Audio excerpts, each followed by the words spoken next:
Did you watch Vine? Were you on Vine when Vine existed? Yeah. This TikTok that I watched the other day had such Vine energy. I was dying laughing. This is the perfect moon for a werewolf to come out. I'm gay. Did you hear what he said? This is the perfect moon for a werewolf to come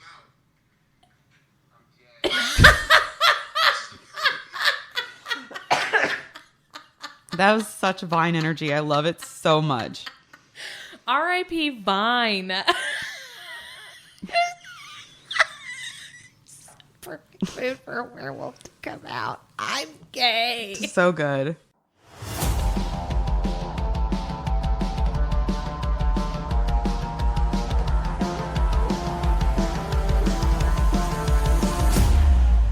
Hi, I'm Olivia. And I'm Kelly, and this is a Court of Theories podcast, where we deep dive all things ACOTAR, Throne of Glass, and Crescent City. This podcast contains spoilers.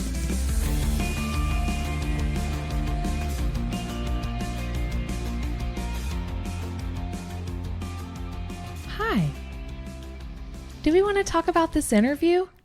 Let's talk about the interview. First of all, maybe I feel like I'm hungover from it, to be honest. I feel like I was so excited leading up to it. I was really looking forward to it, and I had it so overhyped in my head. I was like, we're going to get another book release. She's going to tell us something amazing. And also, I really had it in my head that we were talking about the next book. That's what the talk was about. No, I could have told you that. So the last time she did one of these, she announced a book. Did she not? I'm trying to remember. So I actually think that Yaz did a timeline of whenever. I saw that. But I think it was a couple months. I think she announced that she was working on it. And then I think within a few months. It was. She like an announcement. Yeah, official. like a cover or. Anyways, I had this really built up in my head. And then after the fact, I feel like an asshole even saying it. I felt disappointed. And so all this week, we text each other all day, every day about this shit. Yeah. I feel like we haven't talked about it since. I know. I've stayed out of most of the discussions about it. I've stopped looking at it because people are fighting over it. People are so annoying. And I'm just like, I don't want to deal with the drama. I just need it to calm down and get back to what it was. But I feel like almost burnt out / hungover from that because of all of the crap that's come after it, the drama about it. And the amount of drama, and I texted you about some of this drama. Actually, Emily's Theories on her Reddit, which she's Emmy Ego, said that she was going to step away from TikTok for a while because people have been so ugly to her. They have threatened her. So stupid. And I'm like, this is just for fun, guys. This is not real. None of this is real. First off, nothing is real. Everything is made up. Everything's made up. Money, time, the patriarch, all of this shit is fake. Nothing is real. Somebody just decided. Do whatever you want. Yeah, do it. Just don't kill anybody. Nothing matters. Yep. Don't make death threats.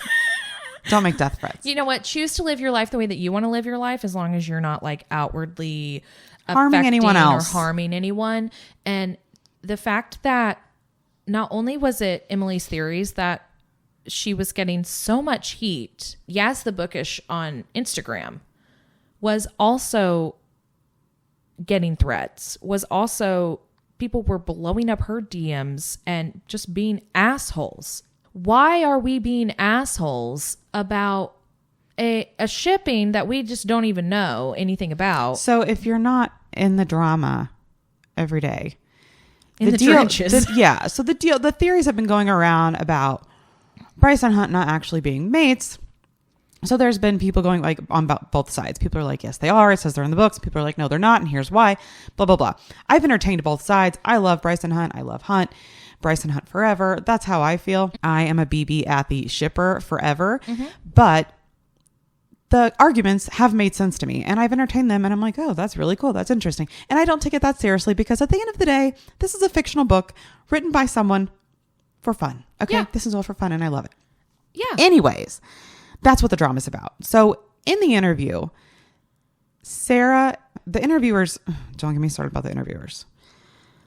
I wasn't thrilled with the formatting of the interview. I wasn't thrilled with the questions and how much the interviewers talked because I wasn't there to see them.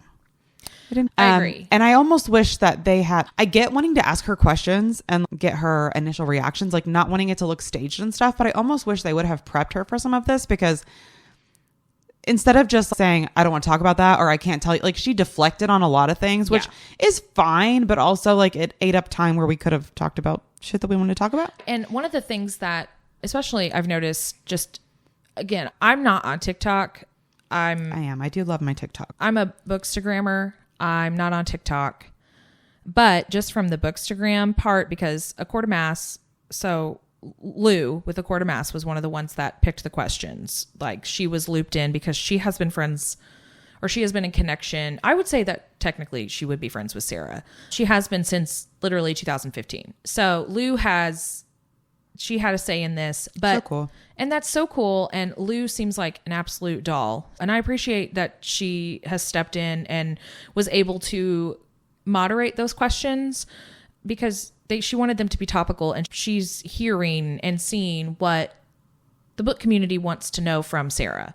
I think that one of the things I noticed that on the Bookstagram side, again, I can't speak for Book Talk, but the Bookstagram side is that people were upset that the whole point of this was for us to talk about Sky and Breath, because it was the release of the paperback of Sky and Breath. So it was supposed to really talk about Sky and Breath, even though we've already read it, because we were supposed to talk about details of that and then how that is going to reflect on what's going to happen In Flame and Shadow. And then even what could possibly even move forward into the next ACOTAR book.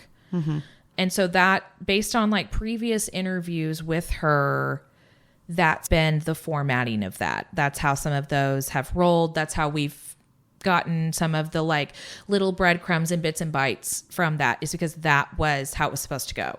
So the questions that Lou gave were questions that like the SJM side of the book community wanted to know. Yeah.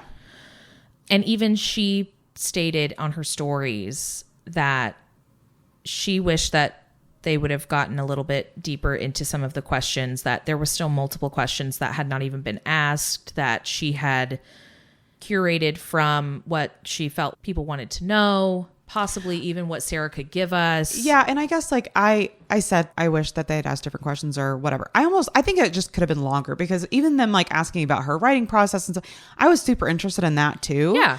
But yes, I wish that they would have been able to go through all of the questions that like Lou prepared for them, because I think that's what a lot of people were expecting about it.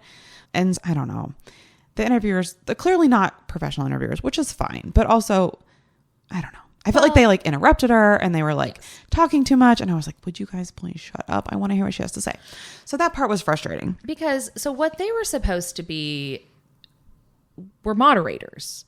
They were supposed to just basically keep the conversation streamlined and lead it. And then if they needed to build on whatever she said, that's a moderator.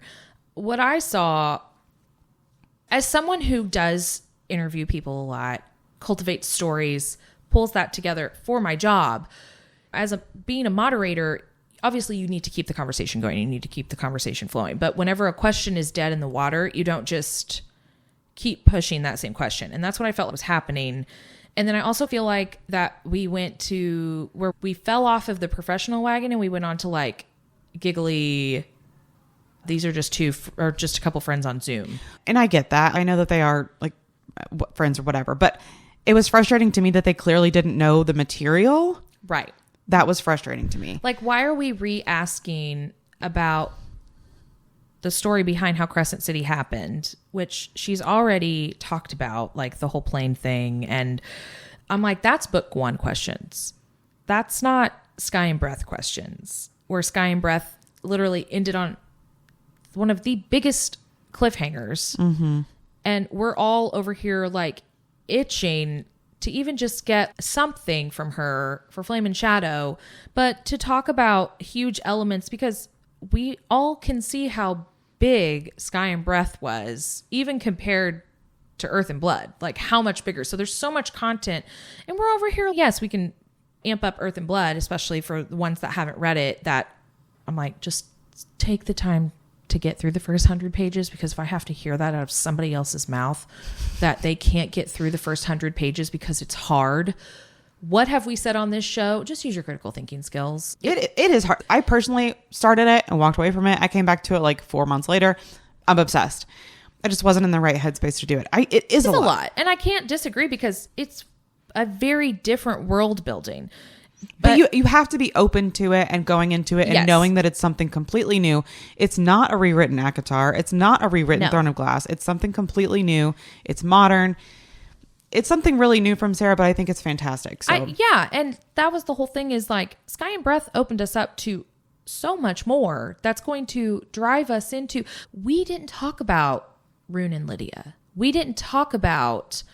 They asked a little bit about the Autumn King, but there were so many other things that we could have talked about. They could have said, "Are we going to see a lot more of Rune and Lydia?" And she could have said, "I would assume she would say yes," but at least it would have been something. At least I it don't would have know. been something because I'm like the story that was built into that and us talking about that for the paperback release.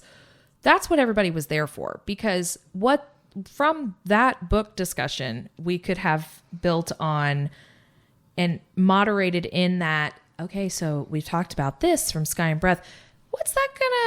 How's that gonna play back in Flame and Shadow if you can tell us? And sometimes she'll give those answers. And so I just felt like it was very ill prepared on the moderator end of it because I'm like, I have over here a couple of just bullet points that I was like, I need to just make sure that I remember for us to talk about.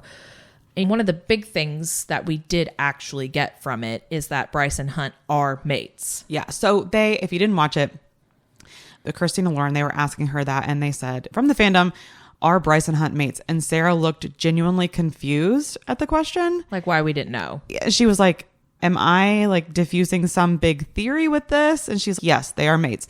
So also, if you didn't watch it, Sarah says that she does not read theories. She's not on social media. She says she has 3 apps on her phone. Yeah. She doesn't pay attention to any of the stuff about this, which good for her. But so she genuinely seemed confused about that. And she was like, yes, they are mates.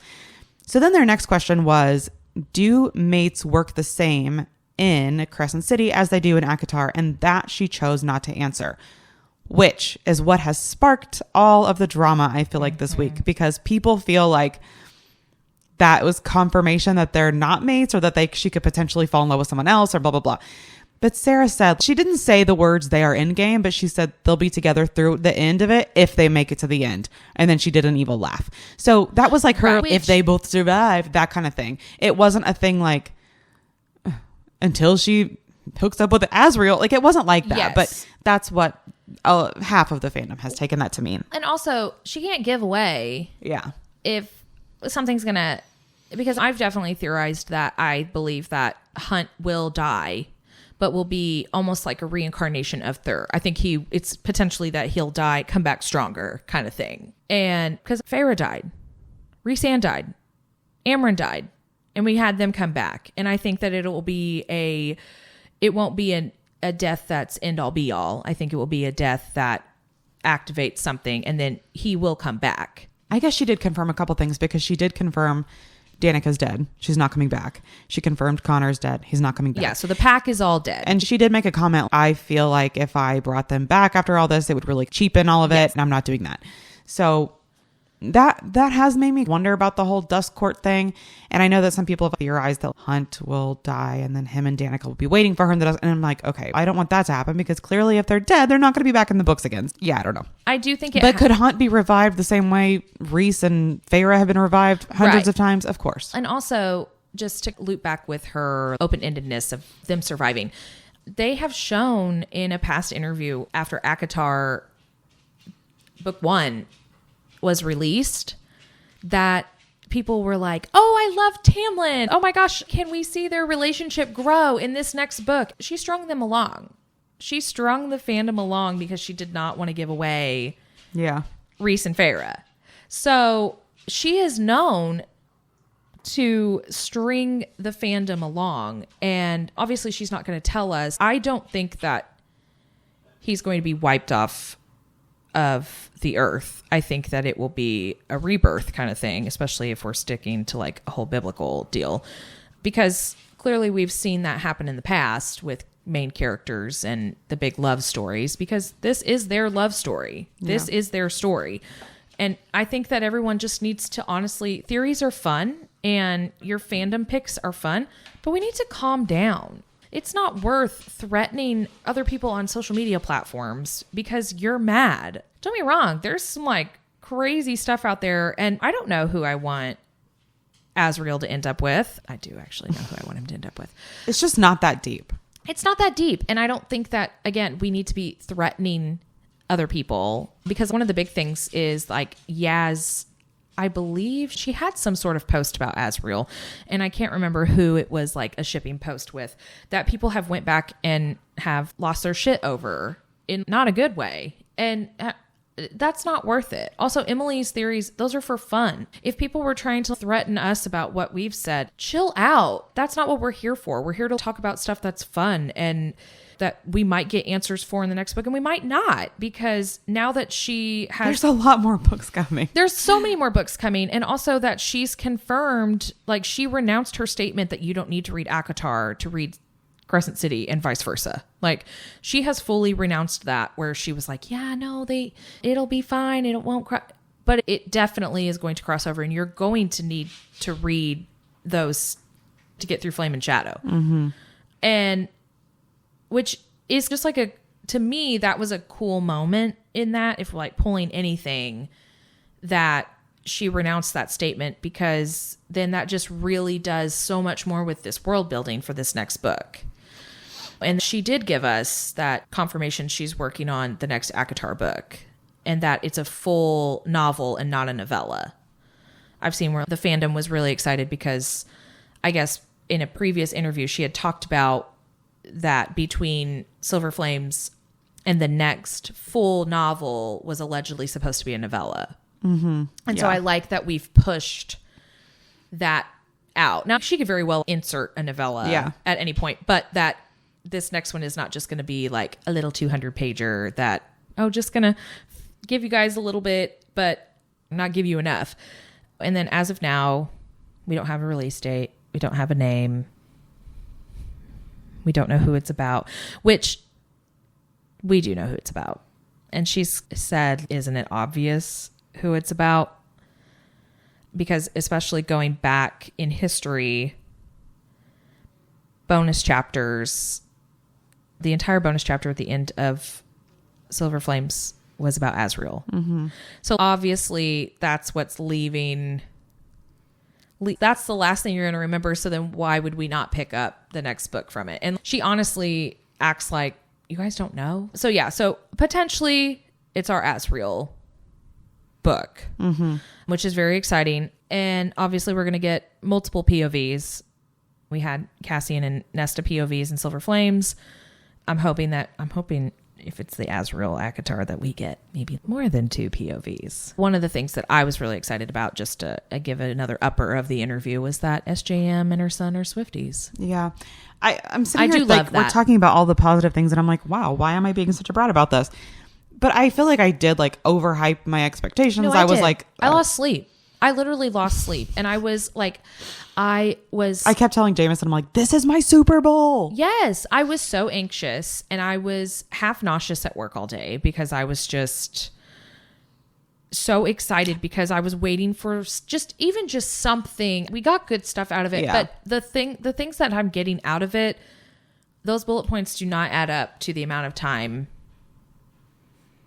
I'm still obsessed. with her.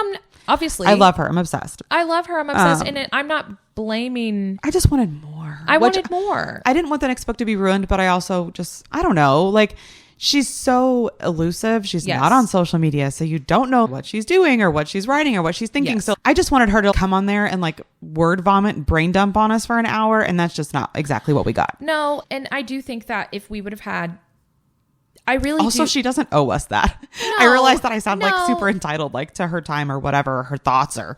No, but I just really do feel like that the conversation could have been cultivated a little bit better. Yeah. I feel like I love social media because we get to see like behind the scenes of authors or celebrities or whatever. Like, people get to tell the stuff from their own point of view, and she's just someone that posts once every 6 months, and so I don't know. Yeah. No. She's just so like elusive. I was just really hyped up about it. When you have a brain like that, yeah, you have to be. I love that she also said that she was not a genius. Don't play me. Okay. And I do love that they have a Bible. I figured that they would, but I love that they have a Massiverse Bible. And I hope that one of these days that's published. That's, yeah. And I just love that. Or I would just love to just see, even if it's just like little snippets. My Twilight illustrated guide. Yeah. I would love to have a Massiverse illustrated guide. I do. I just really do love that because, yeah, like she said, I'm not going to remember somebody's eye color. But the readers will. And so I appreciate everything that she does to make sure that the experience that we're getting is a genuinely good experience, even down to somebody's eye color. It's just very appreciative because... What was the book that you were talking about last Friday that you read in chapter 4 or 5? They changed the guy's name. Yeah. I read The Assistant to the Villain, which she became a huge hit because she was releasing like her chapters via TikTok. And so she got picked up by Red Tower Books. And so she has, and it's a cute book. I'm not going to like shit on the actual like book itself. I bought it. I just haven't read it yet. It's very, just for all of us smut sluts out there, it's very G-rated. So damn. I know, I'm sorry. But yeah, there's a character that comes in. It's towards the end, but like as far as the character chapters go, it's a couple of chapters of this character, and then it's something big happens with this newly established character, and you have one name, and then the next chapter where they're like, okay, we have to go and do this for this character. It's a different name. How did that happen? And then his name is different for the remainder of the book. And this book is not just a Kindle Unlimited ebook. This book is printed with sprayed edges. And like, we couldn't edit it enough that we couldn't catch. And I have a bad feeling about this Red Tower Books. Like, you know how I felt about Fourth Wing. And then I know. For that to be a thing, I'm just like, I know. And I didn't read the Tracy Wolf novel that they released. I tried reading Crave a long time ago, and I read 3 chapters and I was like, I can't fucking do this. You're like, this is enough. Yeah. All of the, I haven't read Assistant to the Villain, to be fair, but like Fourth Wing, I'm sorry. It just reads like a cringy fan fiction by a 13-year-old that's super horny, but has only ever humped a pillow. Oh. And you're like, what the fuck? You're like, wait, what other books? Which like clearly she was under our radar because I didn't even know that she existed until Fourth Wing. But I forgot that you existed. No, sorry.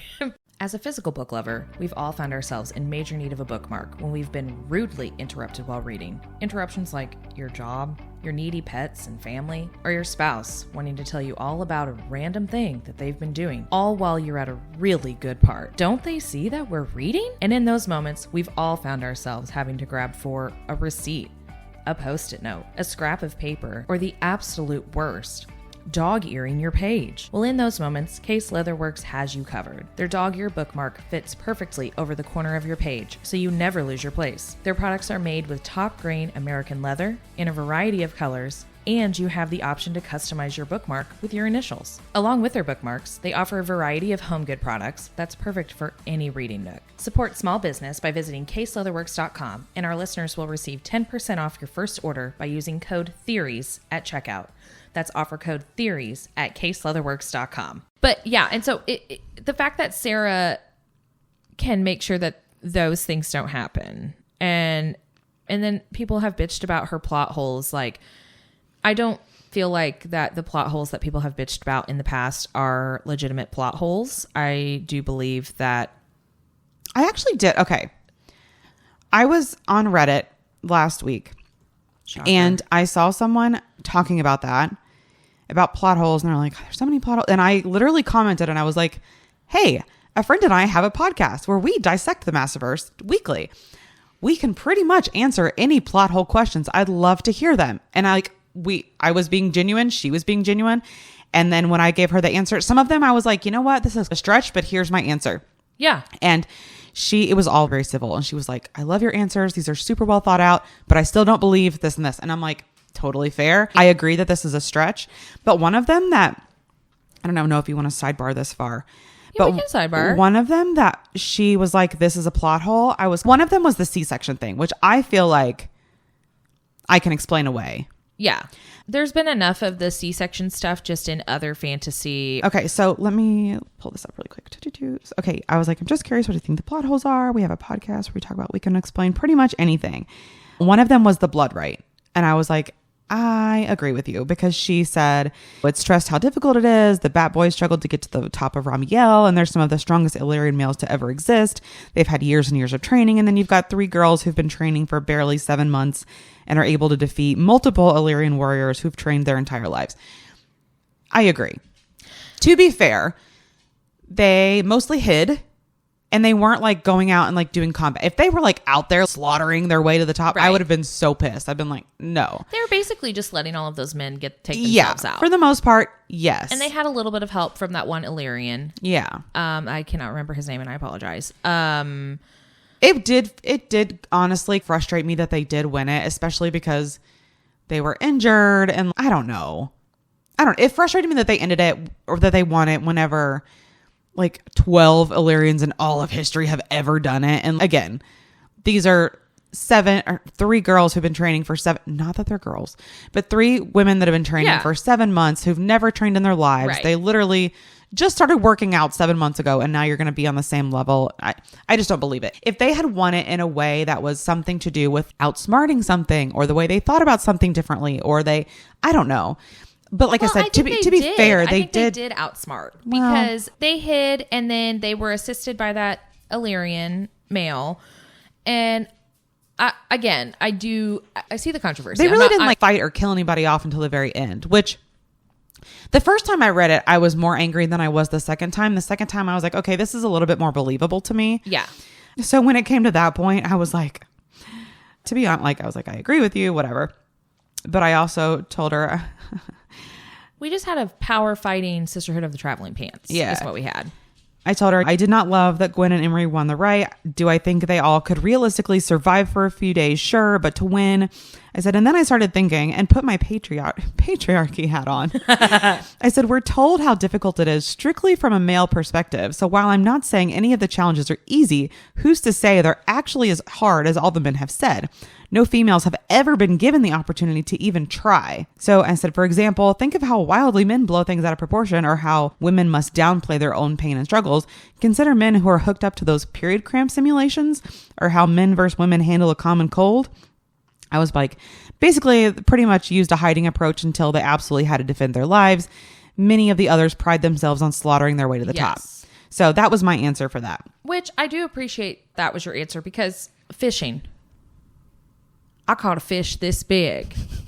I'm not talking Tinder profile fishing photos. I'm just talking like you hear that. Or I saw a buck out in the woods. We're from Indiana. So like I saw a buck out in the woods, and it was 17 feet tall and had 37 antlers.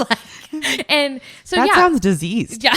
I'm like, oh no, that drank from the Ohio River. Oh leave no. that one alone. But I think that they were smart about it. We're like, they're talking about, oh yeah, they had to drag resand up the side of the mountain. And it's one of those where like, they were out there for guts and glory. They were literally like, we're going to slaughter all these motherfuckers as much as we can, because Walker, Texas Ranger. Like, where the girls were just like, okay, we're just going to hold out, let everybody fuck each other up. Yeah. And then we're going to slip past. Which was basically also what Katniss did in Hunger Games. Exactly. So... I mean, she didn't do anything until she absolutely had to defend her life. Right. She knew how to do a bow and arrow, and like, that's cool. Good for her. But like, so did Farrah. I think that they just used their wits and their brains, and they weren't all about the brawn. And so I think that's how we can really do that workaround. And then also just the fact that 3 women working together got them to where they were. Yeah. Have we already talked about the C-section thing? Haven't we? I don't want to go into it right now. It's a whole thing. We have definitely, I feel like every time we bring it up, we're like, okay, we're just going to do that later. Yeah, we're going to do it later. I don't want to talk about it right now. I don't like it. Okay, but let me talk about a couple of the other ones. This one, she says, this is probably smaller, but it bugged me that Emery carried Gwen up the mountain that's supposed to be difficult to climb. with her wings, because apparently Cassian couldn't carry a pack on his hike because his wings wouldn't allow him to. It makes no sense. And that one I was like, I don't think he necessarily couldn't carry it. I think it was more about making the hike harder for Nesta and like making her carry it. I think that was just an excuse. He was like, here, you have to carry this. Yeah, my wings won't let me. Also, maybe, and just, this is me just like being a little like devil advocate-y, like Emery can't use her wings. And they've been clipped, where the Bat Boys talk about how sensitive their wings are and blah, blah, blah. And I mean, I could be wrong. You can correct me if I'm wrong, but I don't ever recall Emery ever really saying anything about her wings being sensitive. And so maybe since they're clipped, like, yeah, I don't know. Maybe that's the workaround. Maybe. Truly, like she can't use them to fly, so she's not really going to have much feeling in them. I mean, obviously they're going to have, pain and whatever, but I mean, she, they're just like prone on her back. So she had a couple more. And this one is that the whole concept of mates has been annoying to me, especially after this book. She just finished Crescent City, is what she's saying. Oh, it's okay. annoying to her after this book. She says, at first we're told that they're super rare, but now it's like suddenly you get a mate and you get a mate and you get a mate. Also, we're told that mating bonds has something to do with who would make the strongest offspring, yet Nesta, who doesn't have an Illyrian anatomy, is mated to Cassian, who is full Illyrian. So if she hasn't changed her anatomy, they wouldn't even be able to have offspring. So how is that logical? Just the whole idea of the three sisters with the three brothers bothers me for some reason. So for this, I said, this one has a little more nuance, I think. I said, Rhys only theorizes that the mating bond is about strong offspring, but in the Throne of Glass series, we see same-sex mates. And I said, knowing this, I believe that mates can be more about your soul and your purpose together rather than simply procreating. And also, that could be very well just what his dad told him. Yeah. And I said, we know that Rhys has a bond with Feyre while she's still human. When he was able to send her visions on the Night Court, she was still human. So Cassian and Nesta have a wild initial reaction before she's Fae as well. Lucian shows heightened concern for Elaine before she goes into the cauldron. As for the anatomy with wings thing, Feyre was in her Illyrian form when they conceived. Rhys is only half Illyrian, and he was not born with wings. He's able to summon them, but he was not born with them. And as far as I can remember, we don't know any of human Illyrian children outside of Rhys. Yeah. Presumably his sister also, but we don't know shit about her officially. And I said, so yes, Nesta grants herself and Feyre the ability to accommodate wings, but that doesn't necessarily mean that their children would have them if they were in their Fae form. I said human Illyrian children outside of Rhys. He's Fae, not human. I don't know why I said that. But I knew what you meant. And also we have to think about too that maybe there's this whole, and this is just, again, me theorizing because yeah, there's a lot. Yeah. But also Nesta was made. Right.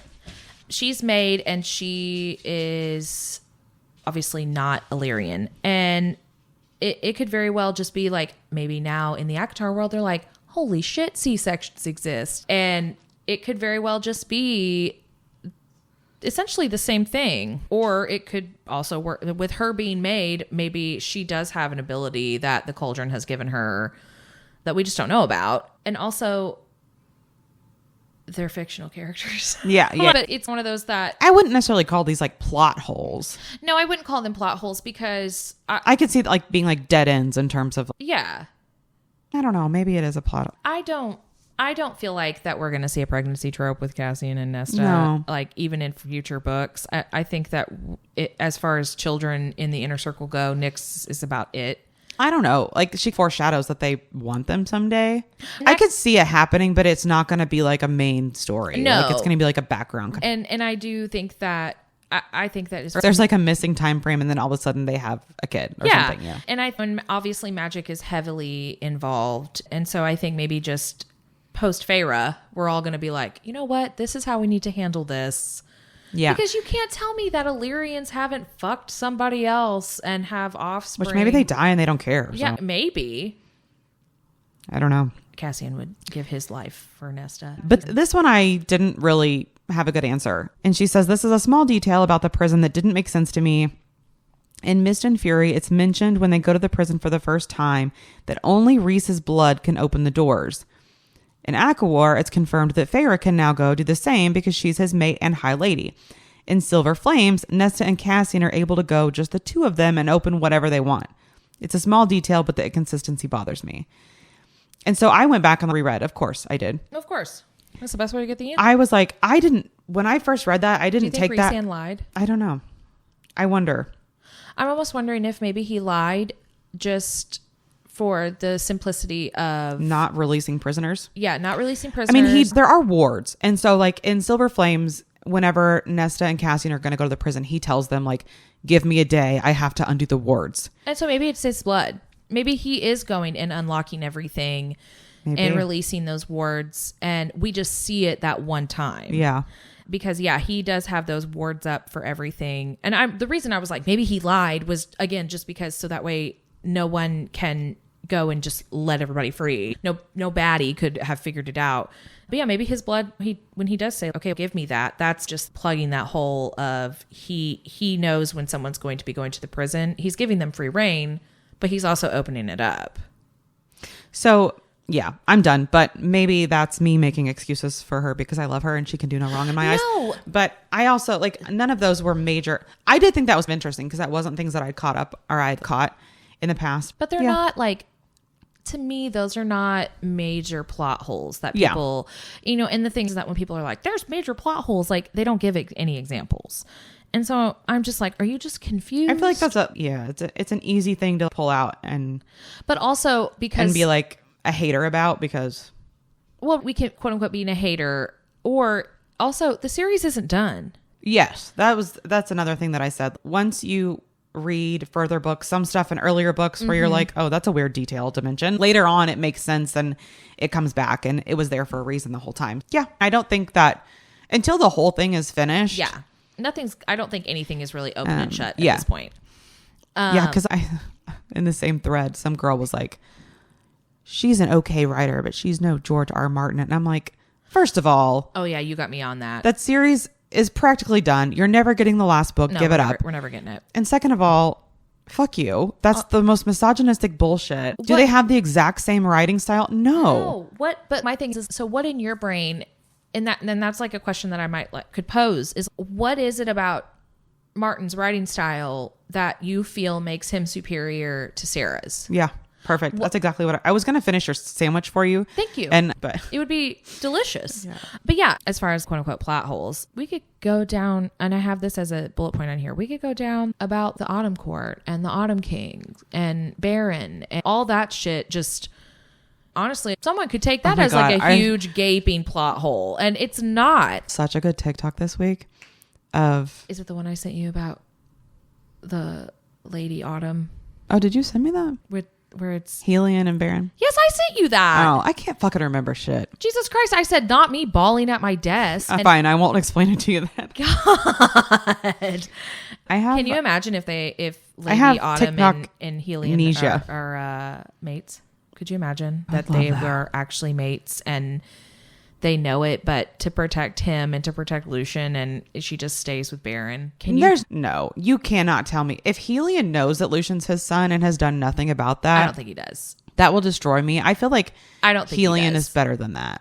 I hope he is. I'm going to be honest with you, and this is going to be really gross for me to say to you, but I would definitely be like, he would probably try to come on to Lucian. And as sex driven as that man is, I'm not over here condoning incest. I'm just saying. Here's something.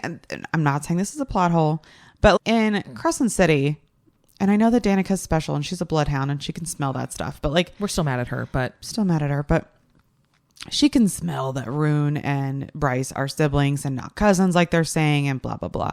But then also they talk about how their ancestors' magic is so much stronger than theirs and all that stuff. I'm like, how can the Fae and Akatar and Prithia not sniff out that kind of shit? They can smell when y'all are mated. Why can't you tell when someone's not your kid? I don't think Baron cares. Maybe he's never been close enough. Truly, he's not giving a fuck about Lucian. But even if you think about, I don't know, literally any situation he could have been in his whole life, somebody throwing them under the bus, Lucian and Aerys standing next to each other, then being like, oh, one of y'all don't have the same daddy as the other. That would have come up at some point in 500 years. But we did talk about the magic is different, and maybe it has to do just like breeding down the line and the Asteri fucking with everything, and where they've lost senses in other places, maybe that has heightened their sense of smell. Yeah, maybe that's just not a thing. I don't know. But I do like that in the conversations that she had that we are going to get more on the Autumn King and all of his bullshit. And I'm going to just say it here, say it now. He's going to fucking die. He's going to fucking die.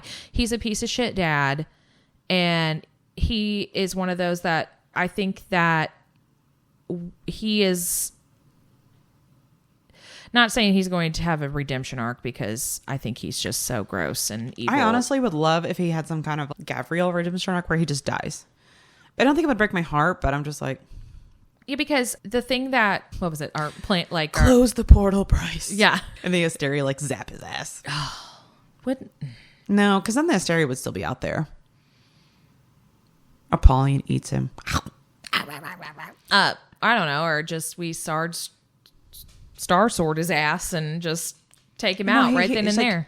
It has to be like Gabriel, where he like tells him close the gate.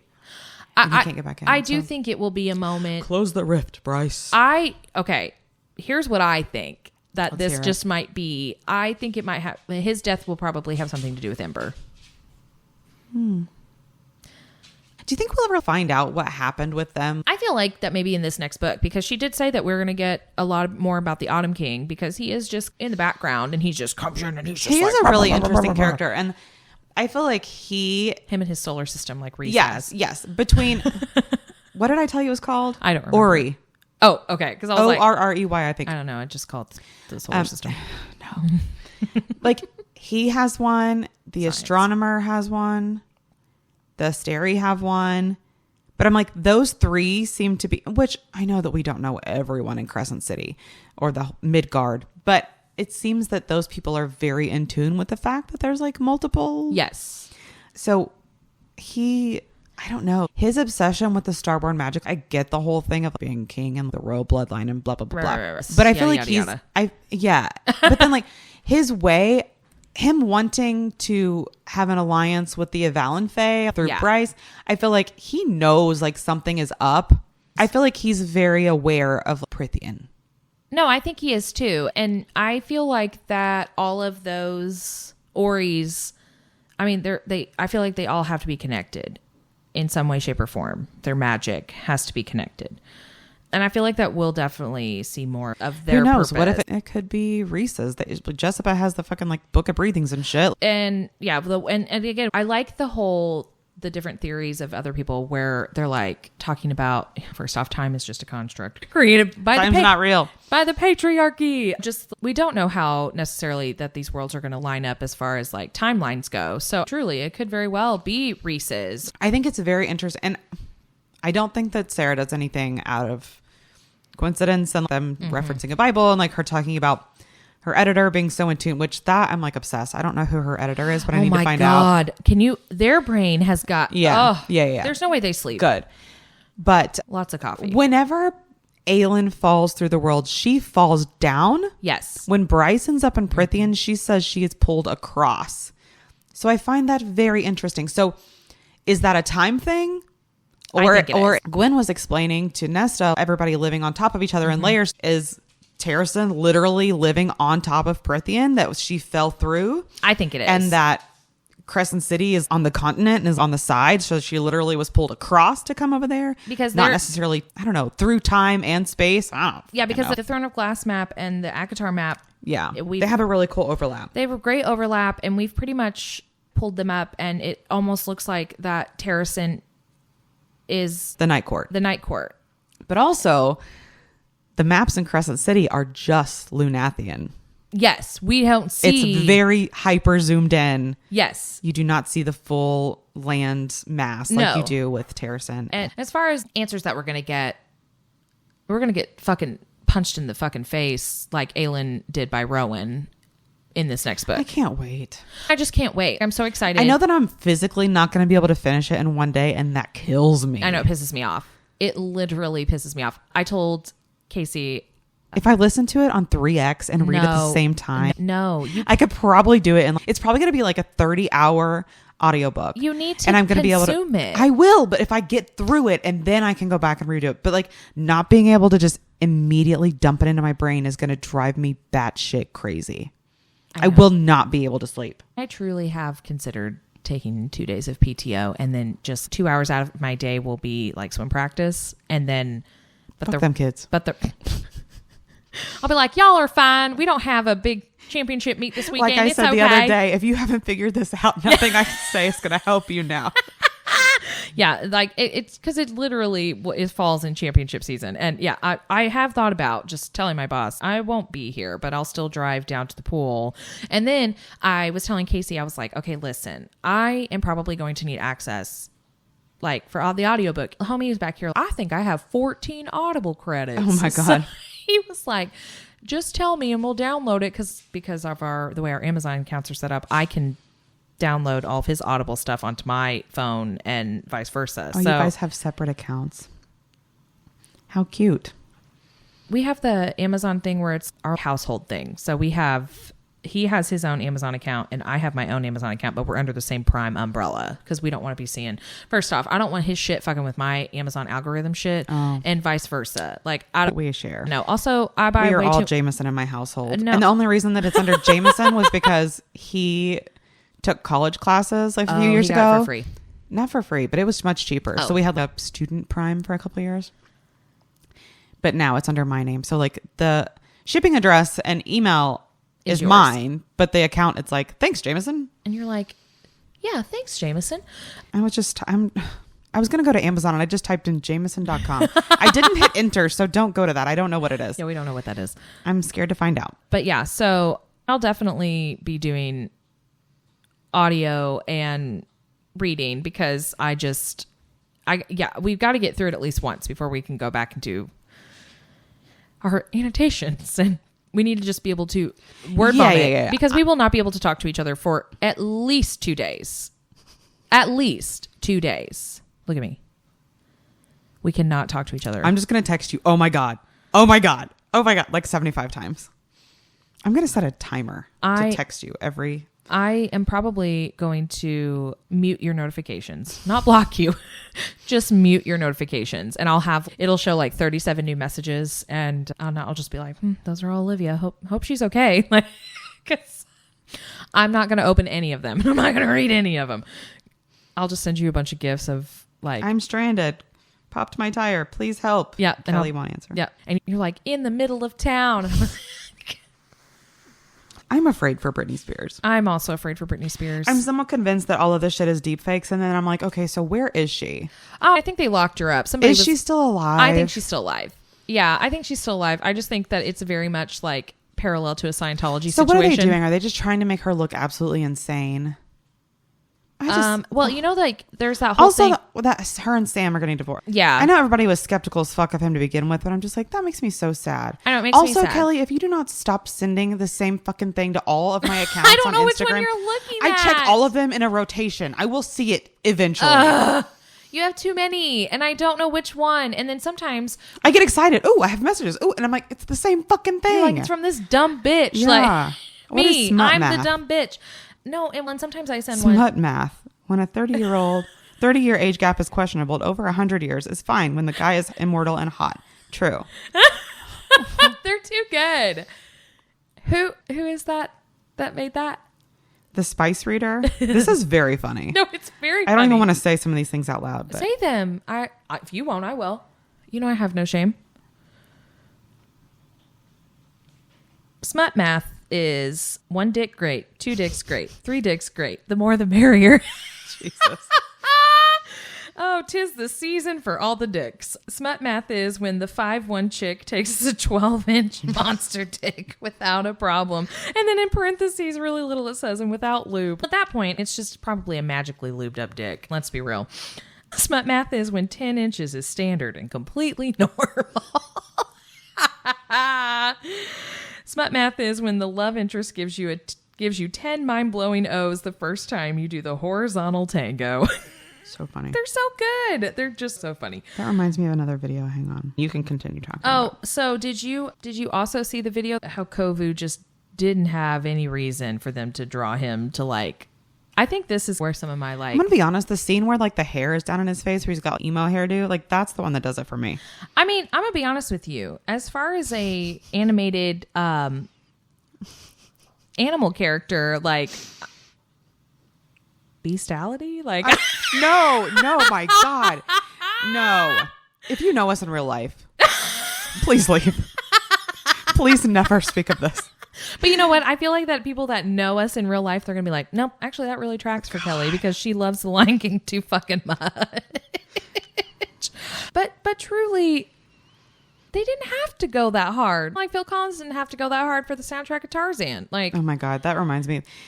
One of my copywriter friends, she posted a reel the other day and it's about business advice, but she's doing it to this dance. And I was like, damn, you did not have to go that hard, but thank God you did. thank God you did. So funny. That's me thanking Disney for Lion King 2. I I really wish we had their artist friend. yeah, me too. But also like, Why can't we? we know? need some kind, I don't know. Why did the Lord not bless us? Did you know that I named it Out After Dusk?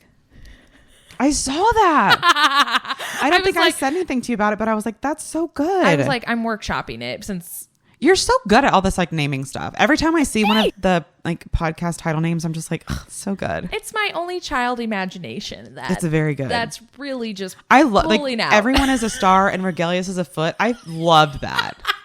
That one flowed together really well. I was really happy with that one because I just want to pull some of the funny stuff or some of the one-liner stuff. But I was like, oh, I had those two written down, and it was so funny because when I go through and listen, I'll write down like timestamp certain stuff, and then just funny shit that we say, I'll also write down because I'm like, that's just could also just be like a really funny post on Insta or whatever. And but like that one, I was like, this one is gold. This one is It was gold. really good. Thanks, bro. So Get it right, get it tight. get it right, get it tight.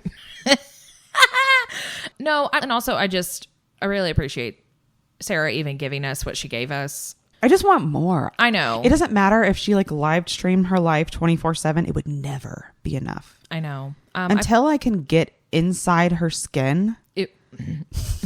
I'm just kidding. Nipple belt and What? Ed Gein. Is that a real word? What are you saying? Nipple belt? What the fuck? Are you kidding me? No. Okay, first off, I really need you to catch up and be What's the second word that you said? Ed Gein. Yeah, I don't know what you're saying.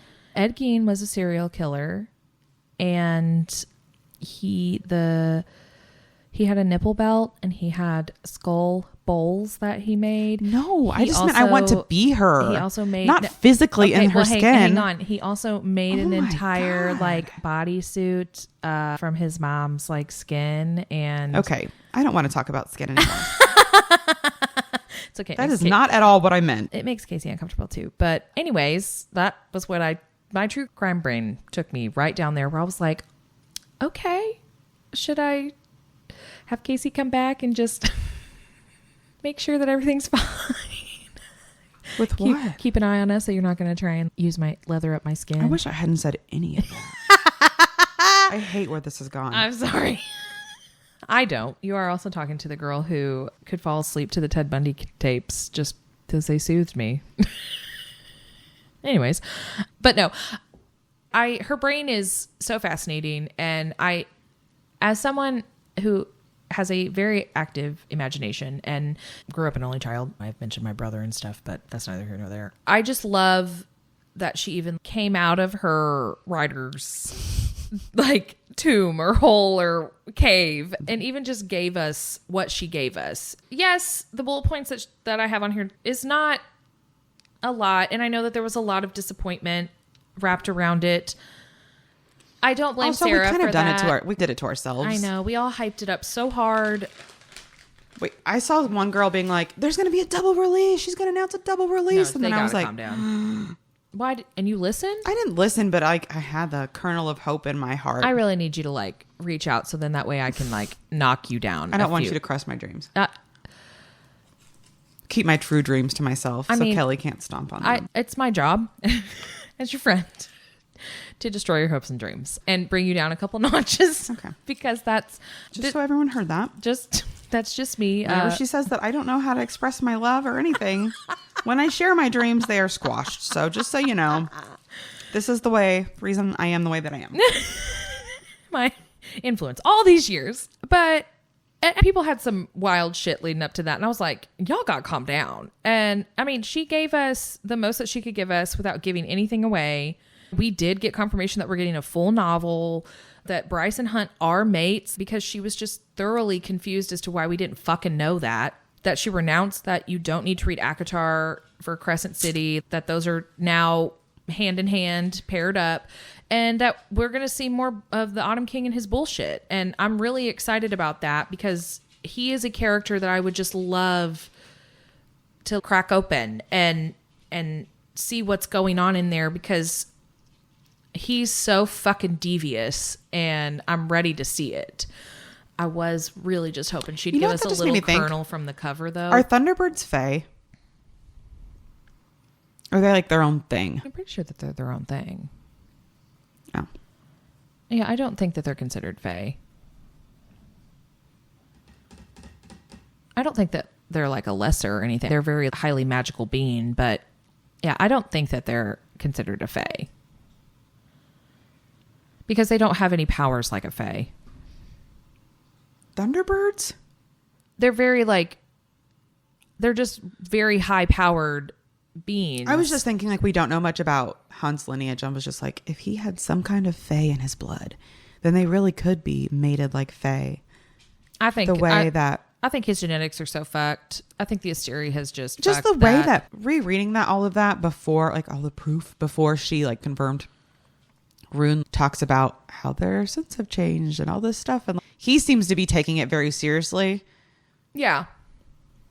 So, anyways, we don't have to get into this. And we just don't. I just don't really feel like that we know too much in depth on the Thunderbirds, anyways. I mean, she says we're going to learn a lot about him, but I love that. Like in Sky and Breath, Hunt's like, "Wow, Sophie had power just like me, but I'm not a Thunderbird." Like he has that thought multiple times. Yeah, and that's why I'm like, okay, Hunt. They were hunted to extinction. Allegedly. Yeah. And you're enslaved, but I'm sure there's no connection. No, none at all. They're like bred. Yeah, they're like, I'm sure there's no connection. We'll keep this one. You were rounded up like cattle, Hunt. Like, Jesus. Also, just speaking of Thunderbirds, before we really just wrap this up, her not confirming that Emil has powers. Yeah.